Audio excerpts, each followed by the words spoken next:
Hello everyone, welcome back to my channel JB's Lecture.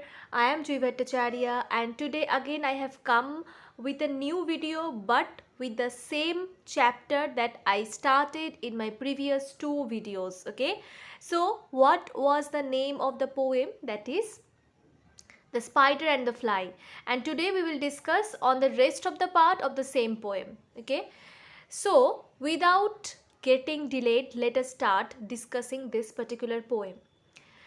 Alas, alas, how very soon this silly little fly, hearing his wily flattering words, came slowly flitting by.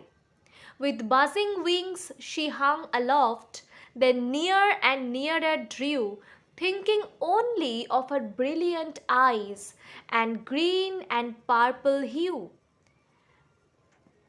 Thinking only of her crested head, poor foolish thing, at last up jumped the cunning spider and fiercely held her fast.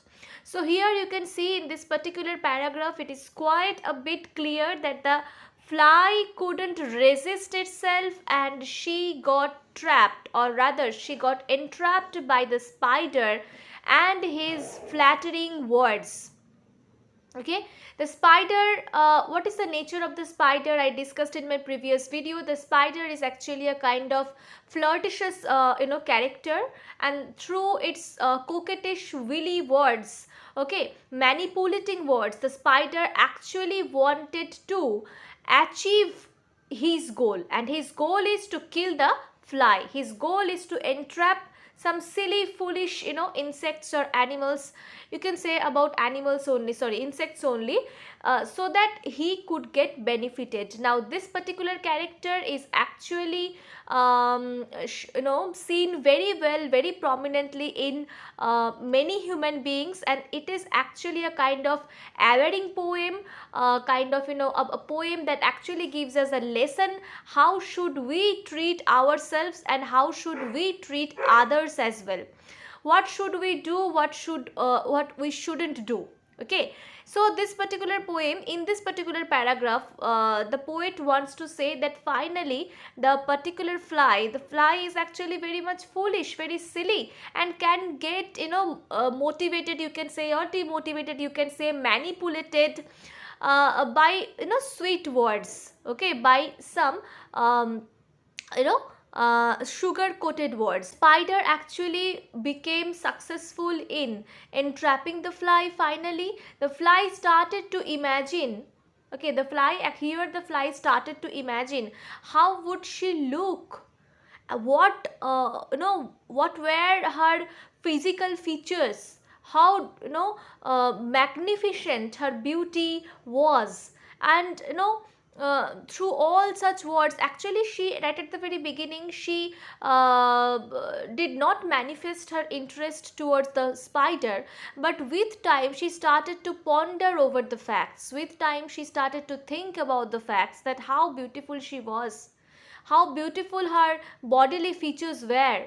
Okay, and she started to think about the here it is written only, you can see a crested head, that means the ornamented head. Okay, started to think about the green purple color of her wings. Okay, started to think about all the physical features, the very beauty demonstrated by the spider only, and she got entrapped. She went to the spider's residence. Okay, she went over there, and definitely without any delay the spider did what? The spider entrapped the fly very soon. Okay, with buzzing wings, so this is actually a sound, buzzing, buzz, that is a sound. Actually it is a sound of the fly's wings. She hung aloft. Okay, she hung herself in the air.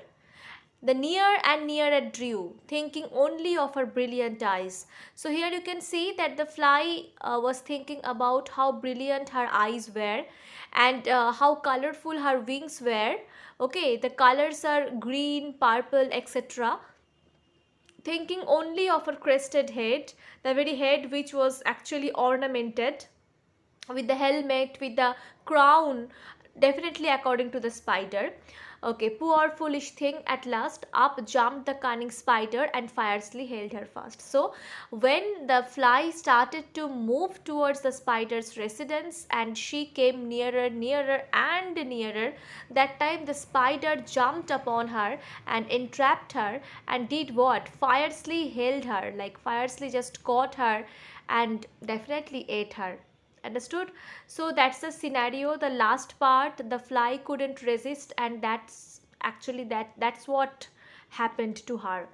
Okay, next you see he dragged her up his winding stair into his dismal den within his little parlor, but she never came out again. Okay, so he dragged her up his winding stair. So the spider actually first entrapped the fly within its web, and then the spider dragged it up. Okay, so that he could eat the fly with ease.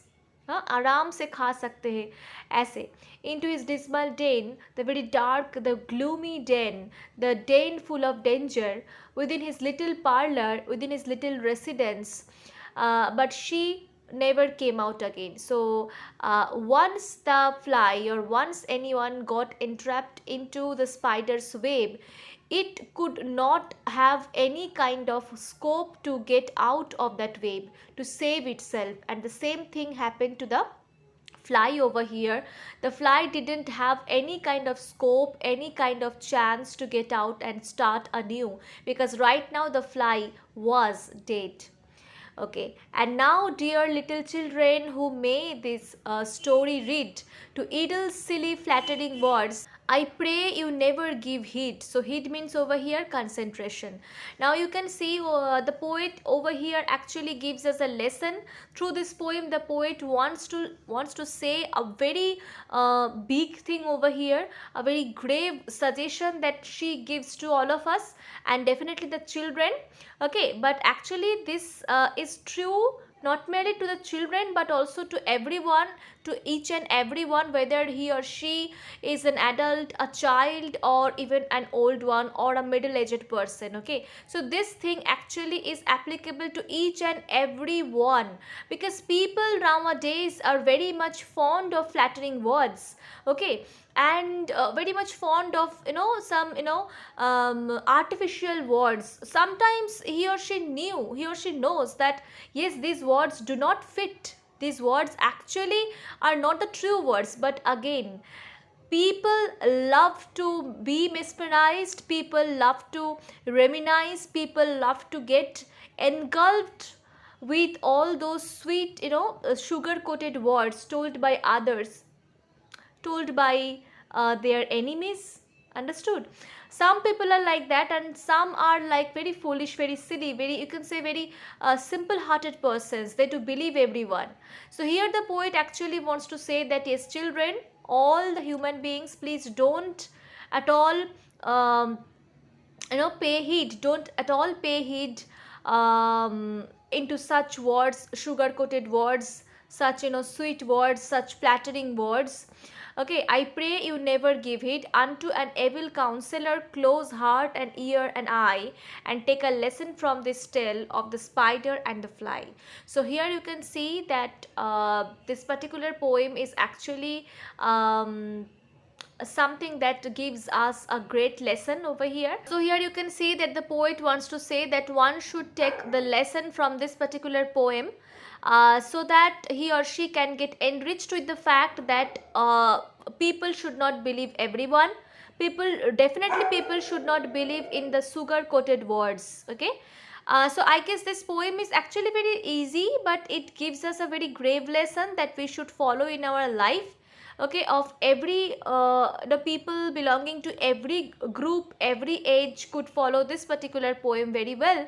So that's the end of this poem over here. You can see I have completed the poem. If you are having any query, any question, please do comment below.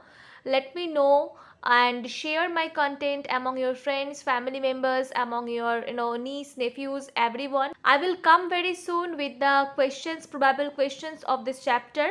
Okay, so for now, bye, take care.